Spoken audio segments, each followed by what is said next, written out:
2013, big trade happens. Baltimore trades LJ Hose, Josh Hader, who went on to become a big time closer. No one was expecting that. I mean, he was Justin Delmarva, which was very low A ball in the Orioles organization then for Mr. Bud Norris. So, what were like the big differences you saw as soon as you got to Baltimore? I mean, AL East, it's every night. It's big lights. It's in my opinion, it was definitely the best division in baseball because it's been around the longest and the history is there. And you have such a great pride when you put on that Orioles uniform and know that you're playing for the city and the history and the legacy of what it is. So I absolutely, my skin crawls still thinking about my time playing the East and winning the division in 14. But that being said, playing in Baltimore and the American League East is everything you can ask for. I mean, there's nothing wrong with the NL Central, nothing wrong with the NL West, nothing wrong with the AL West, but truly the baseball was around the AL East. And again, as you know, the history's there. And I just love being, in the limelight every night. We're the first division, the Red Sox, Yankees rivalries, ours with the Toronto, whatever it may be, the AL East gets a lot of, limelight on it. And that's the way I love to see it.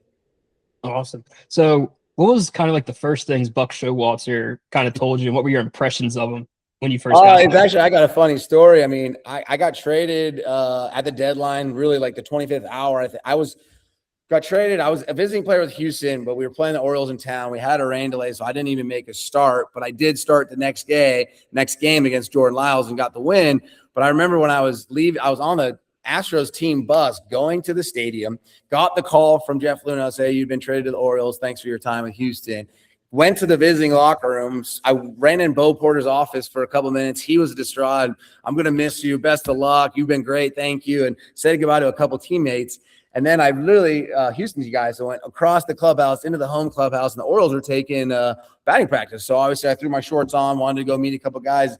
And the club is like, hey, go talk to Buck. He's out in center field, kind of behind the screen. So first throw my shorts, run out there. Hey, Buck, how are you? And kind of just, Buck being Buck, he kind of puts his hand on his chin and he just kind of goes, well, the way I see it, you've had 5 days off. Do you want to pitch tomorrow night against Houston, or do you want to go in 3 days against Seattle? I was like, dude, I'm fresh. I'm ready to go. I know that lineup. I'm happy to pitch tomorrow. And obviously got to pitch the next day. So Buck was great. He's a professional. Again, there's no better manager at 7 o'clock. Like, that's the guy you want. He's going to manage the game and the people and everything around him the best that he can for that game and for the future too, because he knows how to plan a series and plan a season and play the marathon race. So I really enjoyed Buck. Again, it was business when we got there. When it was 7:05, it was turn it on, but the rest of the time, it was about being a good guy and a good teammate and being part of the family. And that's kind of the family we did create for those years that I was there.